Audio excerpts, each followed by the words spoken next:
Hello. तर आज आम्ही गेलो होतो शॉपिंगसाठी, कारण येत्या 2 दिवसात प्रिशाचा बर्थडे आहे.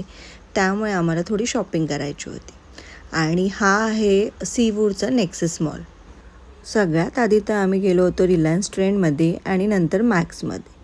आणि प्रिशा आणि प्रिशाचे पप्पा तिच्यासाठी काही कपडे बघत होते, म्हणून मी बनूकडे लक्ष देत होते. आणि मॉलमध्ये खेळत असताना आम्हाला ही एक छोटीशी फ्रेंड भेटली आणि मग आमची चालू झाली मस्ती. आणि तिच्याबरोबर मस्ती करता करता हा एक दादा आम्हाला दिसला होता आणि मग आम्हाला त्याच्याच बाजूला जाऊन बसायचं होतं. आणि आता वेळ आली होती आम्ही जे कपडे सिलेक्ट केले होते ते ट्राय करण्याची.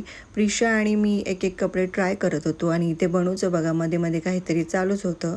आणि यातले आम्ही कोणते कोणते कपडे घेतले ते तुम्हाला बघायला मिळेल मोठ्या व्हिडिओमध्ये. त्याची लिंक मी खाली देते आहे.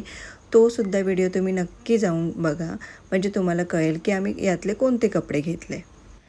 रिलायन्स ट्रेंड आणि मॅक्स फिरता फिरताच आम्हाला 9 वाजून गेले होते आणि पुढे काही फिरण्याची आमची ताकद नव्हती, कारण यापुढे आम्हाला H&M आणि वेबसाईटसुद्धा चेक करायचं होतं. पण बनूमुळे काही ते शक्य झाले नाही, कारण तुम्ही ते बघू शकता की त्याचं किती रडगाणं चालू होतं. कारण त्याला सारखंच एस्केलेटरवरतीच जायचं होतं, त्याला असं फिरायचंच नव्हतं.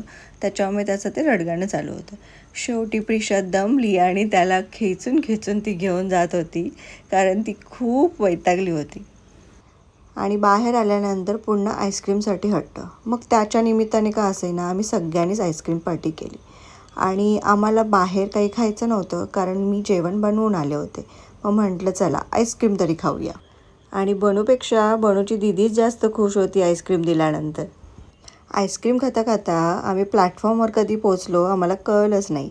आणि तिथे गेल्यानंतर आमची ट्रेन लागलीच होती. मग आम्ही ट्रेनमध्ये चढलो आणि इथे बघा बापले, कपड्यांची शॉपिंग करायला गेले होते, पण वॉशरूमच्या निमित्ताने खायचीसुद्धा शॉपिंग करून आले, कारण ती करणं मस्ट आहे.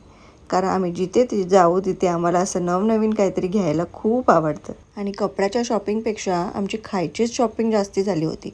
आणि हे सगळं मला ट्रेनमध्ये बसल्यानंतर कळलं होतं. म्हटलं चला आता घेतलंच आहे तर खाऊन पण बघूया. चला दॅट्स इट फॉर टुडे. चलो बाय बाय.